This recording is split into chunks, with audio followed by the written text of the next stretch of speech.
الحمد لله رب العالمين والصلاة والسلام على سيد المرسلين وعلى آله وأصحابه الطاهرين ما دام ما في السماوات والأرضين رب اشرح لي صدري ويسر لي أمري واحلل عقدة من لساني يفقهوا قولي اللهم علمنا ما ينفعنا وانفعنا بما علمتنا وزدنا علما اللهم إنا نسألك علما ينفعنا وارفعنا اللهم إنا نسألك علما نافعا ورزقا واسعا وعملا متقبلا وشفاء من كل داء وبعد السلام عليكم ورحمة الله تعالى وبركاته. Alhamdulillah, we thank and praise Allah subhanahu wa ta'ala for His many blessings that He has bestowed upon us. And we beseech Allah subhanahu wa ta'ala to increase us in those blessings. We thank Allah for the blessing of Iman. We thank Allah subhanahu wa ta'ala for the blessing of Islam. وَكَفَى بِهِمَا النِّعْمَةِ, and sufficient is Iman and Islam as a blessing. By the grace and mercy of Allah subhanahu wa ta'ala, we continue our reading of the all-important primer in terms of Islamic legal theory compiled by Imam al-Haramain, al-Waraqat, a few pages dealing with Islamic legal theory. Today, inshallah, we're going to be discussing the types of speech, aqsamul kalam. Very broadly, when we look at kalam, kalam really is a subject matter. If we take a step back and we look at the definition of fiqh, the definition of fiqh reads, خطاب الله المتعلق بأفعال المكلفين, the address of Allah subhanahu wa ta'ala that relates to the actions of a person. So that particular address we mentioned is of 5 types, 7 types or 9 types, depending on what particular view you take. But looking at the address of Allah subhanahu wa ta'ala, another word for that in terms of my understanding would be kalam, the speech of Allah subhanahu wa ta'ala. Now the speech is used in a very broad sense. Speech in terms of those revelatory laws. And the revelatory laws can very well take on the form of the sunnah, what you and I know as the sunnah of the Prophet Muhammad sallallahu alayhi wa alihi wa sallam. And that is simply because وَمَا يَنْطِقُ عَنِ الْهَوَىٰ إِنْ هُوَ إِلَّا وَحْيٌ يُوحَىٰ. He does not speak based on his own woman fancy, but rather it is revelation. So the revelatory laws that relates to the action of a person, that really is very much the subject matter. And that in one word can be summed up as kalam. So when we look at kalam, we look at it from a number of different perspectives. And there are 3 important perspectives for the Islamic legal theorist. He wants to apply these rules in terms of extrapolating law from the text. So when he looks at kalam, he looks at kalam from one of 3 perspectives. The first perspective is ma yatakawwanu minhu, and that is the first part which Imam al-Haramain tackles. When he looks at speech, kalam, al-qawl al-murakkab al-mufid, when he looks at the speech that gives a particular meaning, he's going to look at it from the perspective of what it constitutes, what is it made up of. So that's the first perspective. So kalam min haythu ma yatakawwanu minhu, speech in as far as what the speech is made up of. In other words, its constituent parts. We're going to look at that. So we'll come to discover in a moment, bi'idhnillah subhanahu wa ta'ala, that you find speech that is made up of 2 nouns. For example, Muhammadun jalisun, Muhammad is sitting. That is speech. From what perspective? In terms of what it is made up of. It is made up of 2 nouns. Muhammad being the first noun, the subject, and jalisun, sitting, being the khabar or the predicate if you so wish to, or the information if you so wished. So the first type of speech is min haythu, or rather the first sense of speech would be min haythu ma yatakawwanu minhu, from what it is made up of. The second would be min haythu dalala. When we look at speech, we're looking at the speech in terms of what it indicates to. So for example, I would say jalastu, I sat. So that indicates on a particular meaning. I say to you, ijlis, that is very different. I'm using the same root letters, but the indication thereof, it indicates to something altogether different. It is an imperative. So the first part being kalam min haythu ma yatakawwanu minhu, speech in terms of what it is made up of, number 1. Number 2, min haythu dalala, the speech we're looking at it from the perspective of what it indicates to. So speech is then further divided into different parts. And last but not least, and our class is going to cover all of these three bi'idhnillah subhanahu wa ta'ala. This is just by way of introduction. And the last would be al-kalam min haythu al-isti'mal, speech in terms of its usage. You have a word, by way of example, the word asad. You can use the word asad in its very literal sense, or you can use it in its very metaphorical sense. For example, Zaydun asadun. Zayd is a lion. What do you mean thereby? Not a predatory animal, but rather you mean that Zayd is a brave person. So these are the three types or three perspectives that we can look at speech from bi'idhnillah subhanahu wa ta'ala, and really that is the sum total of our class. So I'm going to say this in the introduction and I'm going to say this in the conclusion. This is basically what the class is all about. So let's look at the first type of speech. And let's go to the text immediately then. The text reads as follows: وَأَمَّا أَقْسَامُ الْكَلَامِ. As for the types of speech, so I'm going to run through a very crude translation of the text, and then we can look at the translation provided. وَأَمَّا أَقْسَامُ الْكَلَامِ. As for the types of speech, فَأَقَلُّ مَا تَرَكَّبَ مِنْهُ الْكَلَامِ. The least that speech can be made up of, that speech can be composed of, would be ismani, two nouns, أو اسم وفعل, or a noun and a verb, أو فعل وحرف, or a verb and a particle, أو اسم وحرف, or it can be a noun and a particle, and Allah subhanahu wa ta'ala knows best. So the translation here reads: speech is minimally composed of, number one, two nouns, isman, a noun and a verb, ismun wa fa'lun, or a verb and a particle, fa'lun wa harfun, or a noun and a particle, ismun wa harfun. So again, I remind yourself and myself that this particular slide, it deals with kalam speech, the different types of speech in terms of what that speech is made up of. And you've seen the four types that has been mentioned over there, and Allah subhanahu wa ta'ala knows best.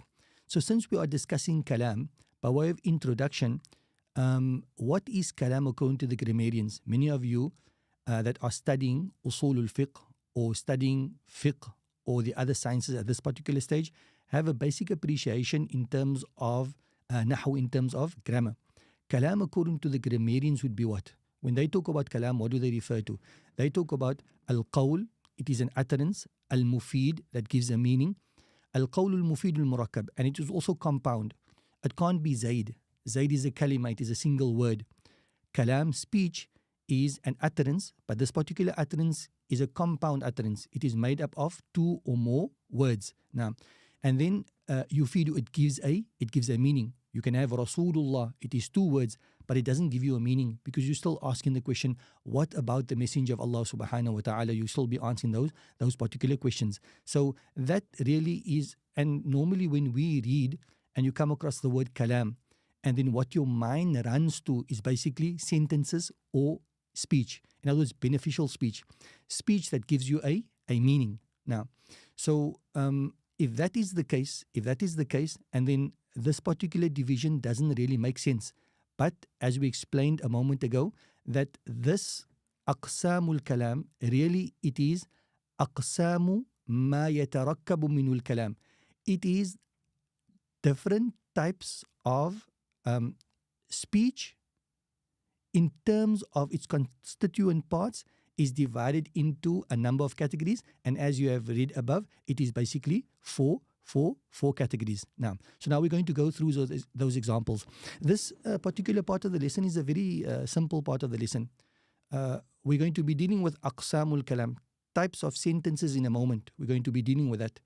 We're now looking at sentences and the different types of sentences in a sense of what that sentence is made up of. So the one type would be that sentence is made up of two nouns. It's not really a type of sentence. It is really the types of parts that sentences are made up of. That's really what we're discussing. The types of parts which a sentence is really made up. So the first one you'd say it's two nouns. So this is the first type. The second one would be a verb and a noun. So this is the second type of parts. We're really talking about the parts as opposed to the sentences, and Allah subhanahu wa ta'ala knows best. So let's see what our slides have in this particular regard. So the constituent parts of kalam are divided into 4 types. So you see there, I don't say the parts of kalam or the types of kalam, but rather the constituent parts of kalam are divided into 4 types. So when you look at the parts and you're examining the parts, you come to understand that these are divided into 4 types. What are they? In this particular slide, we look at the first 2 types as mentioned in the text of Imam al-Haramain. So the first one would be kalam, in terms of its constituent parts, can be made up of 2 nouns. This type is unanimously agreed upon by all of the scholars. So give me an example of that. The examples that they give to us are basically 2, and these are very simple, straightforward examples. The one example would be Zaydun qa'imun. Zaydun qa'imun. Zayd is standing. Now, the second example would be qa'imun Zaydun. What you notice is that both the subject and the predicate, they are nouns. Do scholars agree on this particular form of sentence? In other words, that this sentence is made up of these type of constituent parts. Everyone agrees that a sentence can be made up of 2 nouns, no problem. The second type also, likewise, similarly agreed upon by all scholars, is when they look at a sentence, they look at the constituent parts, and they say, look here, this is made up of a verb and it is made up of a noun. Everybody agrees. So for example, you have qama Zaydun. Qama is a fa'al, the one part. Zaydun is the fa'il, the second part. That's a noun. So fa'al and ism. A sentence can be made up of a verb and a noun. Unanimously, all the scholars agree that this would be a valid type of what sentences are made up of. Now the latter two, what do we have remaining? Let's just jog our memory there quickly. So what you have now is you have a fa'al and a harf. Can you have a sentence that is made up of a verb and a particle? And can you have a sentence that is made up of a noun and a particle? Would that be valid? So now what happens is our scholars give the following examples. So they say most scholars believe that kalam does not comprise a verb and a particle. So now some scholars give the example of ma qama. They say ma qama. So ma is a particle and qama is the verb. But the majority of scholars do not agree. They say that ma qama, the word qama, actually is made up of a verb, which is qama, and then contained within the verb is the noun, which is huwa. Ay qama huwa, he stood. So when we say ma, it's basically just that harf is a harf of negation, and ma qama, he did not stand. So did not, the particle that is added to 2 existing parts, which is the verb qama and the noun, the fa'il, which is huwa, qama huwa. So we do not find an example of a sentence that is made up of a verb and a particle. And this particular example which is given, we do not accept that particular example because ostensibly, on the face of it, it looks like ma qama, there's a harf and there's a fa'il. There's a particle and there's a verb. But in reality, when we look at it, the word qama really is 2 words, and that is a verb and a noun. So that doesn't serve as a valid example, and Allah subhanahu wa ta'ala knows best. Naam. So the same is said of kalam made up of a noun and a verb, like qama, Zayd stood, and yaqumu Zaydun. No, that is basically valid. My slide here, there's a particular area in there. The last example would be the example of when you have a harf and you have a noun. For example, I say to you, Ya Zaydu.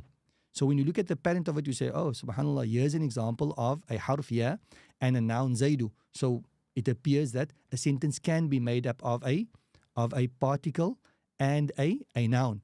But again, our scholars say that, look, when I say Ya Zaydu, or let's say I'm calling you and I say to you, Ya Fulanu, what is actually happening? Within the text, it's actually unadi ka. I am calling you. So it's not just Ya Fulanu, oh Fulan. It actually means I am calling you, and there's a verb there. And the Fulan would be the noun. So basically there you have a verb and a noun. So in a nutshell, as opposed to the 4 types mentioned by Imam al-Haramain, in real terms and in practical terms, you really only have 2 types. And we ostensibly, it seems to be that, the sentence is made up of a harf and a fa'al, or a harf and an ism, then it is not so, because you need to understand exactly what is happening in that part of the text, and Allah subhanahu wa ta'ala knows best. We go to the next slide. So of what practical benefit is this? The practical benefit of discussing kalam and what kalam is made up of. In other words, the kalam we're talking about, when we look at the constituent parts, what does it tell you? It tells you that we're dealing with a compound. We're not dealing with a single letter. So the Islamic legal theorist, in order for him to extrapolate law, he cannot extrapolate law from a single sentence. In other words, not a single sentence, from a single word. For example, Muhammadun. He wants to extrapolate law therefrom. He cannot extrapolate law from Muhammad, from that particular what they refer to as tasawwur. What he actually needs is a tasdeeq. He needs a nisba between two things. He needs a connection between two things. So in other words, he needs compounds. So it is for this reason that Imam al-Haramain starts off by discussing compounds. And his purpose behind it is to create within our mind space a differentiation between single words and compounds. In other words, single words and sentences. And what are we going to concern ourselves with? We are going to concern ourselves with sentences in general, but as you will see in a moment, with certain types of sentences in particular. So therefore, Ibn al-Firkah, in terms of the explanatory notes, after this discussion about the constituent parts of sentences, the important thing when we're discussing sentence, we realize that we are looking at compounds. We're not looking at single words. And that's really the purpose of why Imam al-Haramain brings this particular discussion. So the purpose of the above breakdown is to differentiate between single words and constructs, and Allah subhanahu wa ta'ala knows best.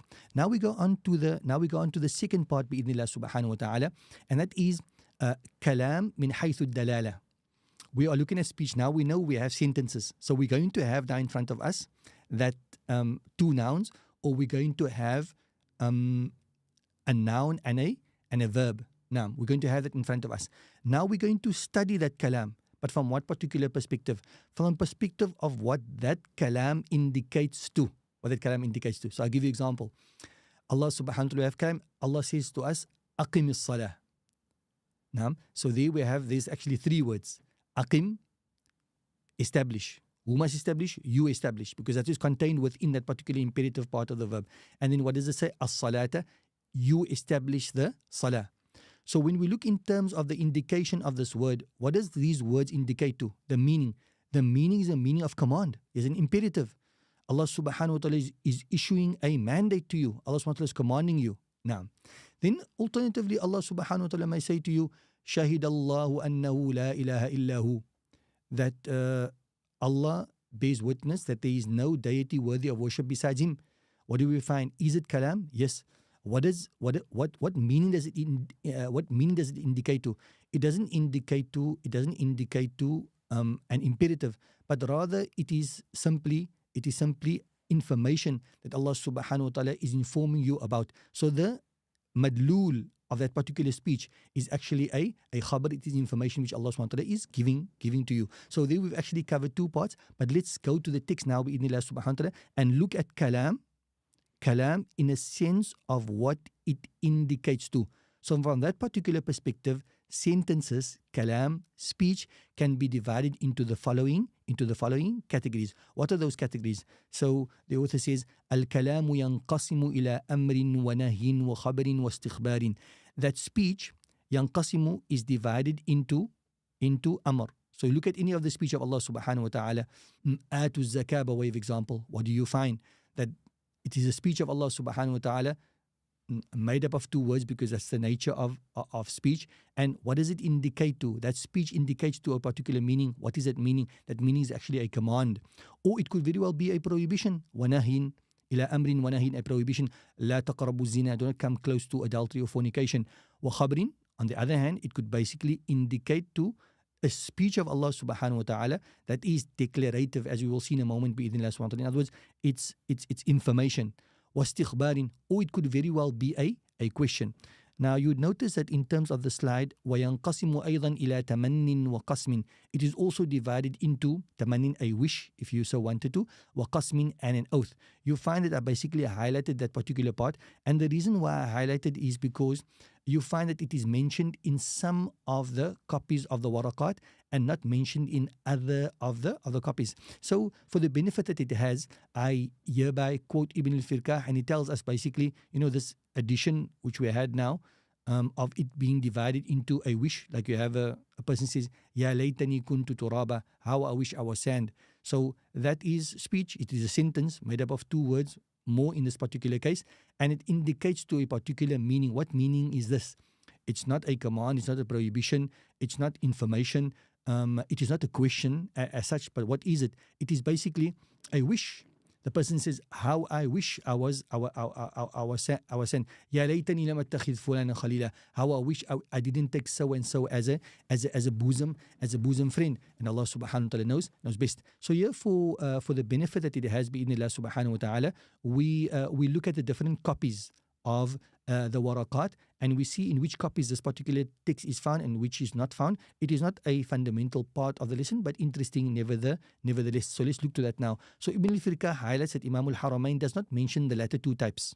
Now, so in terms of the copy that Ibn al-Firqah had at his disposal, it basically reads, Al-Kalamu yanqasimu ila amrin wa nahyin wa khabrin واستخبار أي استفهام. It doesn't add the tamanni and it doesn't add the presentation. It doesn't add those two. On the other hand, Abu al-Abbas ibn Zakaria at-Tilmisani al-Maliki concurs with Ibn al-Firqah in غاية المرام في شرح مقدمات الإمام, as well as Shamsuddin Muhammad ibn Uthman al-Mardini al-Shafi'i in النجوم الزاهرات على حل ألفاظ الورقات. نعم. So what we have is, as opposed to saying on the other hand, I should rather have said, agrees with Ibn al-Firqah. So we find that Mardini on the one hand and Tilmisani on the other hand, they agree with Ibn al-Firqah. So three scholars say that Imam al-Haramain did not talk about the latter two. Imam al-Haramain did not talk about it.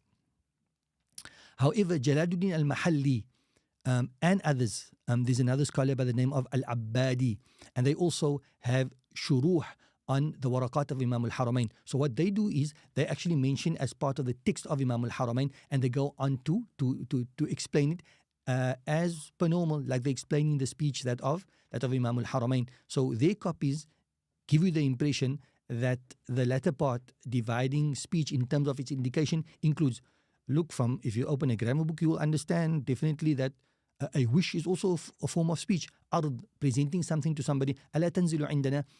Why didn't you alight by us? Why didn't you come home for some meals or for some tea and cake, etc.? That is all. We're not disagreeing with that. We're asking the question whether Imam al-Haramain mentions it here or not. So going to Ibn al-Firqah, Imam al-Haramain doesn't mention it. And he's going to state a reason now in a bit why Imam al-Haramain doesn't mention it, because it doesn't have that much legal value. You're not going to extrapolate law therefrom. And therefore Imam al-Haramain does not mention it according to Ibn al-Firqah, and Allah subhanahu wa ta'ala knows best. So now, so we've said that Kalam, speech in terms of what it indicates to, speech in terms of the meaning that it indicates to, is divided into a number of types. The meaning may be a meaning of command. Allah commands you with something, prohibits you from something, or Allah subhanahu wa ta'ala provides you with some information, or Allah subhanahu wa ta'ala is asking you after something. Now, so when we analyze this particular breakdown, we can basically put it into the following skeletal structure. And the following skeletal structure reads as follows. So this is an explanation. So the above division, dividing kalam into amr, nahi, khabar and istikhbar, the above divisions comes about because the sentence is either comprises a request or not. So when we look at sentences, we look at the two words or more that we have in front of us, we find that, look, that these words indicate to a meaning. That particular meaning, it's either comprises a request or not. Then, let's say it comprises a request. For example, Allah subhanahu wa ta'ala tells you, وَلْيَطَّوَّفُوا, they should circumambulate. So when we look at this particular speech, we find that particular speech comprises of a request, talab, a request. Now that request is either Allah wants you to do something, a request to do something, and that is a commission, or it is an omission, or it is an i'lam. Allah subhanahu wa ta'ala is asking you about something. He's requesting information about something. So, in terms of the slide, the first is called a command. In other words, you have the speech of Allah. That speech comprises, it entails a request. If the request is for you to do something, then that type of speech is called a command. And that is the first one which we did earlier on, which is called amr. The second one, again going back, you have the speech of Allah. It comprises a request. But the request is not to do something. The request is to omit something. And when the request is to omit something, the speech of Allah that requests the omission of something, that is called a nahi. Then you find the speech of Allah subhanahu wa ta'ala which asks a question. For example, al-ana. Allah subhanahu wa ta'ala is saying to Fir'aun, al-ana. Now, وَقَدْ عَصَيْتَ مِنْ قَبْلِ. And you had disobeyed from before. So now, when we find that we have a speech of Allah subhanahu wa ta'ala, it is a request. And what is a request? The request is for information. What do we term that particular speech as? We refer to that speech as istikhbar, and Allah subhanahu wa ta'ala knows best. Now, on the other hand, we said now, speech, this division that we're giving of amr, nahi and istikhbar on the one side, and then on the other hand, we have ard and we have tamanni and we have a number of other forms of speech. So we find that if we were to map it out in a skeletal way, we find that the speech of Allah, either it requests something, there's a talab. Alternatively, there's no talab. Like the example I gave a moment ago of Shahid Allah annahu la ilaha illahu. There's no talab. It's basically just the speech of Allah subhanahu wa ta'ala. It is a sentence. It is a declarative statement. Allah subhanahu wa ta'ala is making a statement. Now, so if that's the case, and then how will the division look? The division looks as follows. So in terms of my slide now, don't worry about the left hand side because comprise a request, we're done with that. We're saying now is you have the speech of Allah subhanahu wa ta'ala. It does not entail a request. So if it does not entail a request, we go to my left hand side. It is either declarative, meaning that a declaration of truth or falsity can be applied to it. This is referred to as khabar. This is referred to as khabar. For example, Allah subhanahu wa ta'ala would say that we sent وَإِلَىٰ عَادٍ أَخَاهُمْ هُودًا. We sent to Ad their brother Hud. So this is a declarative statement. What does a declarative statement means? It means that a declaration of truth or falsity can be applied to it. Let's give you an example, like a more very basic example, mundane example. It would be that I am sitting. It's a speech. It's a declarative speech, which means what? That when I make the statement, I am saying, I am sitting, or I am saying, or I am smiling, or I am looking at you, whatever the case may be, then in that particular regard, can you pass a judgment of truth or falsity on this particular statement? Then we're going to refer to that statement as a declarative statement, and that is going to be referred to in Arabic as khabar. Now, so if it's not a request, then it's divided into one of two categories, as we can see on the slide. The one is declarative, or alternatively non-declarative. Now, when we come to the non-declarative part of things, what do we tell ourselves? The first thing we tell ourselves is that Imam al-Haramain doesn't actually mention the non-declarative types of speech. And the reason would be, as mentioned over here, Imam al-Haramain does not mention this latter type as it does not concern the legal theorist. Here, the latter type is referred to as tambih. And, like what we refer to basically as Kalam tambihi, if you wanted to. But we also know that as Kalam insha'i. What is this tambih all about? So I did a few interesting definitions of it. It's basically when a person is not requesting something, he's not making a declaration that it can be declared as true or false. Basically, he is divulging what is contained within himself to the person that he is addressing. He's divulging something within himself to the person that he is addressing, and Allah subhanahu wa ta'ala knows best. So, for example, we're traveling together, and then you dropping me off at home. So I say, Halla تنزل عندنا. Why don't you alight and have some, supper with us? It will be a good idea. So what am I doing? I'm making tanbih. It is a form of speech, but it's tanbih. What is tanbih?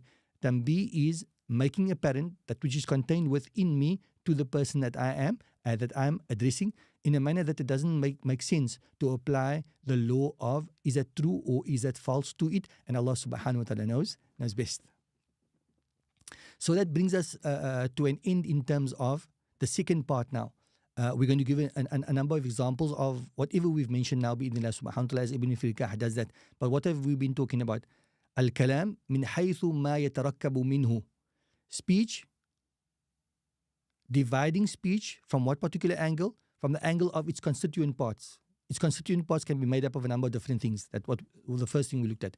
The second thing we looked at was when we look at speech, and we look at speech in terms of its indication. In other words, the meaning that it indicates to. And there we looked at, is it a request? It's not a request. If it's not a request, is it either declarative or non-declarative? We basically looked at that. And now, bi'idhnillah subhanahu wa ta'ala, we're going to go through an example of each. The examples are very, very, very simple, bi'idhnillah subhanahu wa ta'ala. But it's good for us to think like, what type of speech is it, where does it fit in, and so forth. So let's look to that now, bi'idhnillah subhanahu wa ta'ala. So an example of a commission would be if'al. And you could think of so many examples. We said aqim as-salah, atu zakah, and so forth. What does Allah subhanahu wa ta'ala say? فَإِذَا قُضِيَتِ الصَّلَاةُ فَانْتَشِرُوا. That when the prayer is finished, talking about a Friday now, then فَانْتَشِرُوا, spread into the earth. That would be an example of a commission, a command. So if somebody asks you, is it kalam? You say, yes, it is kalam. What type of kalam is that in terms of its dalala, in terms of its indication, in terms of its meaning? It indicates to what? It indicates and contains this meaning of a command. Now, it is a mandate. Now, an example of prohibition is لا تفعل, لا تقربوا الزنا, etc. An example of a question would be هل قام زيد? Did Zaid stand? An example of a khabar would be قام زيد, Zaid stood. Or you could say ما قام زيد, Zaid did not stand. An example of tamanni. Now we're getting into those non-declarative types of sentences that you cannot pass a ruling of truthfulness or falsity on it. It simply doesn't make sense. So an example of tamanni would be يا ليتني كنت معهم, how I wish I was with them. If you think about the meaning of tanbih again, it is the speaker making apparent what is contained within himself to the addressee, to the person he is speaking to. And Allah subhanahu wa ta'ala knows best. An example of tarajji would be لعل الله يغفر لي. Perhaps Allah will forgive me. Now, an example of presentation would be ألا تنزل بنا فتصيب خيرا. Why don't you alight by us and then you will receive goodness. Now, an example of nida would be يا زيد. An example of qasam would be والله لتفعلن. By Allah you will definitely do it. So those are examples of the different types of speech in terms of dalala. Now, to conclude our lesson today, bi'idhnillah subhanahu wa ta'ala, we're now going to go into a very important division of kalam, and that is kalam min haythu al-isti'mal. Speech in terms of its usage. You can use a word in a number of different ways. And the primary two ways that a person can use speech in would be in terms of its haqiqi meaning and then in terms of its majazi meaning.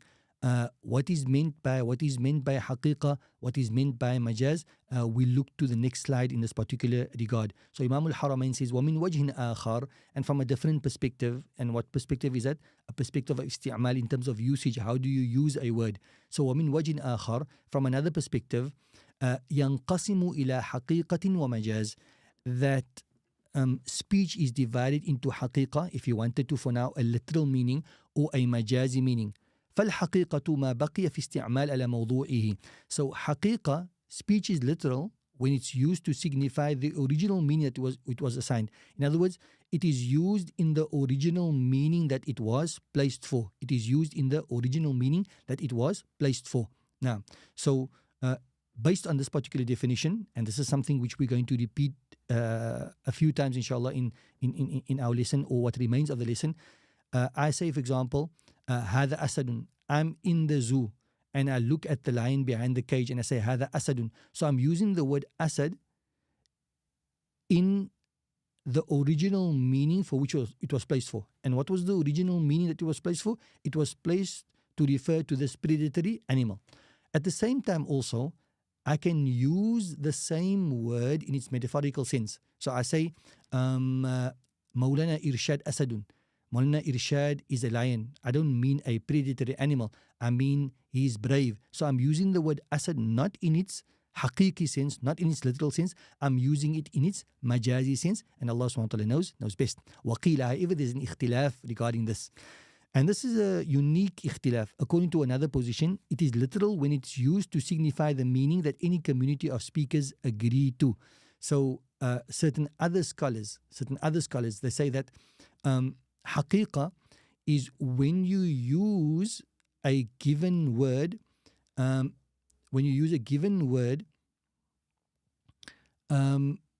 its technical sense in a particular context. So, for example, I'm thinking of this example now, that if you were to be sitting and watching a cricket match, and the batsman, the bowler bowls, and the batsman hits the ball, and he hits the ball into the air, and it goes over the border without dropping, then they refer to that as a six. Now, so in this particular context, this community of speakers have agreed that the word six is used when the batsman hits the ball and it goes over the boundary without bouncing first. If it bounces first, then it's called a 4. Otherwise, it's called a 6. So now what happens is, according to certain scholars, that if you use a word in a particular context as a jargon, then that really is the haqiqi meaning of the word. So if I'm sitting now and I'm sitting in a sports field and I'm watching the match, and I say, give me a 6. Everybody, the haqiqi meaning that they're going to understand it from is, give me a 6. In other words, I want the batsman to hit the ball over the boundary without it bouncing first. And the majazi meaning there would be, 6 of something.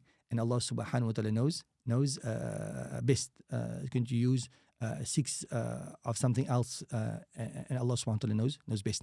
So again, this is a very important division, because it frames our appreciation of haqiqa, and it frames our appreciation of majaz. It frames our appreciation of majaz, as we will see in a moment, bi'idhnillah subhanahu wa ta'ala. So again, to go with the first definition, mastu'mila fima wudi'a lah. A word, according to the first definition, haqiqa is to use a word in the meaning that it was placed for. So let's look at another example. If you look at this, the word salah. So the word salah initially was placed to mean dua. So dua is the haqiqi meaning. So whatever usage, in whatever other context, you add a different meaning to the word salah, then that is going to be considered a majazi meaning and not a haqiqi meaning. If you look at the first definition, because haqiqa is defined as using a word for the very first meaning that it was placed for. So when I use the word asad to refer to a wild animal, the king of the jungle, the lion, then that is haqiqa. Any other usage of the word is going to be majaz. And so zakah, the same thing applies, and so forth. But now when we look at the second definition, and the second definition says, في مصطلح عليه من المخاطبة. When you use a word to signify the meaning that a group of people had agreed to, then they call that a haqiqi meaning. In other words, so now we can say now salah, the Sharia community has taken the word salah, and they agree that salah will refer to a type of ibadah that begins with Allahu Akbar and ends with Assalamu alaikum wa rahmatullahi wa barakatuh. Now, if you look at the second definition, based on the second definition, this meaning of the word salah can actually be considered as haqiqa. Because haqiqa is when you use a word that has been agreed upon by a community of speakers in the way that they agreed upon, then that becomes the haqiqa of it, and in another context it will become majaz. So, that's a nice example to look at. If you, Allah subhanahu wa ta'ala says in our look, خُذْ مِنْ أَمْوَالِهِمْ صَدَقَةً تُطَهِّرُهُمْ وَتُزَكِّيهِمْ وَصَلِّ عَلَيْهِمْ. That take khudh min amwalim, take from their wealth sadaqah. خُذْ مِنْ أَمْوَالِهِمْ صَدَقَةً وَتُزَكِّيهِمْ بِهَا. It will be a means of that you purify them and you purify them. وَصَلِّ عَلَيْهِمْ, and make salah upon them. So the words making salah upon them here, it clearly means and make dua for them. So here, what do we find? That in this particular context, the word salah, this is a Sharia context. So the word salah actually means the ibadah that begins with Allahu Akbar and ends with Assalamu alaikum wa rahmatullah. So that will be the haqiqi meaning. And here, when the word salah is used to indicate to dua, then in this particular context, though it is the literal meaning, but in this particular context, that word salah is actually used majazan. In other words, for salah to indicate to the meaning of dua is actually a majaz, because in this context, the haqiqi meaning of salah is the ibadah that you and I are very familiar with, and Allah subhanahu wa ta'ala knows best. So now just to take a step back, we've now discussed that.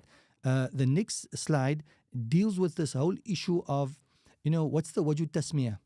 Why do we, when you use a word, and let's just go with the first definition to keep things simple, bi-idhnillah subhanahu wa ta'ala, using a word for the first meaning that it was placed for.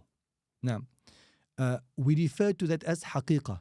Why do we refer to the first meaning as haqiqah? Or even if you take the other definition, it would be basically the preponderant meaning, because that's the meaning that everybody has agreed upon, that this is what we mean when we use this particular word. So why do we protect the haqiqah meaning? Why do we look after the haqiqah meaning? Why is the first meaning referred to as the haqiqi meaning? Why is the first meaning referred to as the haqiqi meaning? We're going to go into a bit of the wajud tasmiyah in that particular regard. Let's read through the notes that we have over here. Now, so the word haqiqah is on the scale of fa'ila. That's very clear. From the root letters haqqun. The Arabs used the word haqiqah originally to refer to that which must be protected and defended. Now, for example, the poet said, يَحْمِي حَقِيقَتَنَا وَبَعْضُ الْقَوْمِ يَسْقُطُ بَيْنَ بَيْنَا. He protects our haqiqah while some people are falling around us. Now, another says, حَامِي حَقِيقَتَنَا, protector of our haqiqah. Now, so haqiqah was then used as a technical term to refer to the initial meaning that the word was placed for, since it is necessary to consider the initial meaning and interpret its usage as such in the absence of a preventative. So if you want to understand it, basically the word haqiqah is ma yajibu hifdhuhu wal himaya anhu. That the word haqiqah originally was used to refer to something that must be protected and something that must be defended. Now when we look at the word, when we talk about the haqiqi meaning, we're saying the first meaning it was used for, that is the haqiqi meaning. In other words, that meaning must be safeguarded and that meaning must be protected. In other words, your mind must run to that haqiqi meaning. Your mind shouldn't be running to another meaning. You must protect that initial meaning. So like certain other things need to be protected, in the usage of this particular word, we must protect the initial placement of that particular word, unless there's a mani. And that's why our scholars say, al-haqiqa muqaddamatun ala al-majaz, that when you come to a text, it can have a literal meaning, haqiqi meaning, it can have a majazi meaning as well. What must you do? Only when you're unable to apply the haqiqi meaning, then one goes to the majazi meaning, and Allah subhanahu wa ta'ala knows best. So you must always have a sarif that would actually justify your moving away from the haqiqi meaning and going to the majazi meaning. So we see a very strong link between the idea behind haqiqah and majaz and the very basic meaning of the word haqiqah. Somebody told me something very interesting actually, and this whole discussion about haqiqah and majaz, particularly in development of people as such, you find, my experience has been that a child, a student and so forth, you find that a student whose mind is attuned to the literal meaning of things, to the haqiqi meaning of things, you find that generally that child has a greater degree of intelligence. So the fact that you go with the haqiqah always by default is, in terms of my experience with learners and so forth, that is a definite sign of intelligence, and Allah subhanahu wa ta'ala knows best. But what my friend was telling me was that, look, something that's used in a majazi sense, for example, it's raining cat and dogs. They say that word which we now use majazan, that in the first instance, that word actually had a haqiqi meaning, you know. What would another one be? Like put the horse before the cart. Don't put the horse before the cart. We don't literally mean it literally, but that developed into a metaphorical meaning because of an initial real meaning that it actually had. And Allah subhanahu wa ta'ala knows best.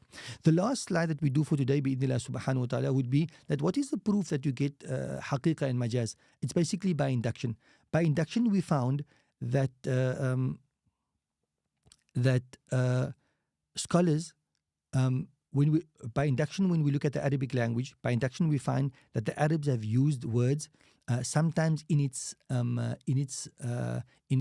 haqiqi meaning, and sometimes they're used in its majazi meaning. So the proof really basically would be wujud, the existence of this particular phenomenon. But I'm getting my wires a bit crossed here. Let's read through what Ibn al-Firqah says. So he says, the proof that speech is divided into haqiqah and majaz is that a word is either used for what it was originally placed for or not. The first is haqiqah, we know that, and the latter is majaz. Induction of the Arabic language provides the proof of existence of majaz. So now we have a few examples. They employ the word asad, which was originally placed to indicate to a predatory animal to refer to a brave person. So basically, wujud. By istiqra, we find that they use the word asad to refer to that predatory animal and to refer to a person. So it means now that majaz is to be found. Likewise, they use the word bahar, which was originally used to refer to a bulk of water, but they use it to refer to a very generous person. They also use the word gazelle not to refer to the animal, but rather to refer to a woman, and so forth, bi'idhnillah subhanahu wa ta'ala. So since we have established that the Arabs used, what did they use? They use haqiqah on the one side and they use majaz on the other side. So the fact that they use both haqiqah and majaz, it now validates the fact that we can divide kalam into, in terms of its usage, into haqiqah and majaz. So inshallah, when we meet again, we've discussed now haqiqah at length, and obviously haqiqah can only be discussed juxtaposed to majaz. But our next lesson, inshallah, starts off with the mention of majaz bi'idhnillah subhanahu wa ta'ala. Till we meet again, barakallahu feekum wa jazakumullahu khairal jaza. Wassalamu alaikum wa rahmatullahi ta'ala wa barakatuh.